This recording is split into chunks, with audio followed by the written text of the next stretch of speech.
আসসালামু আলাইকুম রহমতুল্লাহি বারাকাতু। বর্তমানে গোপালগঞ্জে এবং দেশের বিভিন্ন স্থানে বাংলাদেশ সেনাবাহিনীর উপর অনেক টর্চার চলতেছে। কারণ আপনারা সবাই জানেন, বর্তমানে বাংলাদেশ সেনাবাহিনী আমাদের বাংলাদেশের জনগণের, বাংলাদেশের সাধারণ মানুষের, বাংলাদেশের প্রত্যেকটা ক্ষুদ্র মানুষের সবার মনে জায়গা করে নিছে বাংলাদেশ সেনাবাহিনী। আমি সেলুট, আমি ধন্য যে বাংলাদেশ সেনাবাহিনী যে এতটুকু করছে, বাংলাদেশের শান্তি আবার ফিরে নিয়ে আইছে এবং সর্বস্থানে শান্তি আবার ফিরে নিয়ে আইছে। কিন্তু গোপালগঞ্জে বর্তমানে আমি কালকে থেকে দেখলাম ইন্টারনেটে বাংলাদেশ সেনাবাহিনী গাড়ি পুড়ে ফেলতেছে, বাংলাদেশ সেনাবাহিনীর উপরে টর্চার করতেছে। আমি নিন্দা জানাই। যারা আমাদের দেশের মানুষ তারা এগুলা কখনো করতে পারে না। তারা হইলো আমাদের দেশের সৈনিক, তারা আমাদের বাংলাদেশের আস্থা, তারা আমাদের বাংলাদেশের গর্ব।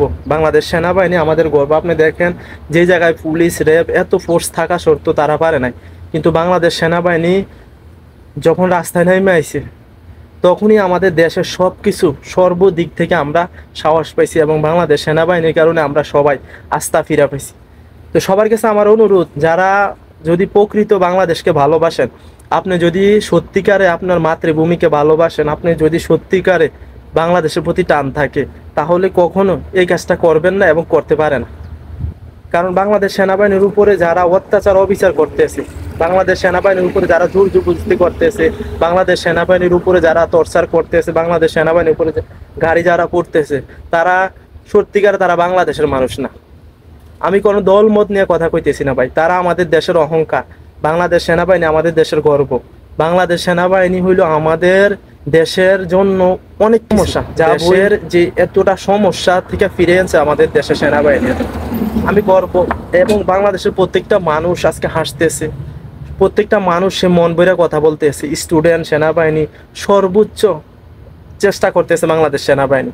তো যারা বাংলাদেশ সেনাবাহিনীর উপরে অত্যাচার অবিচার করতেছেন, আমি আবার বলতেছি, আপনাদের কাছে অনুরোধ করতেছি ভাই, এগুলা করবেন না। আমাদের দেশে শান্তি ফিরে আনেন। আমরা সবাই ভাই ভাই, আপনি আমি সবাই আমরা ভাই ভাই। কিন্তু আমরা দেশের কোনো সম্মান, দেশের কোনো কিছু আমরা নষ্ট করবো না। সবাই যতটুকু পারি চেষ্টা করবো সবাই ভালো থাকার লেগে, এবং বাংলাদেশের জনগণ নিয়ে আমরা সবাই একসাথে ভালো থাকবো। আমরা এখানে দল মত নিয়ে কখনো প্রতিযোগিতা লাগবো না, আমরা কার প্রতি হিংসা করবো না, কোনো কিছু করবো না। আমাদের একটাই টার্গেট থাকবো, আমরা সবাই ভাই ভাই।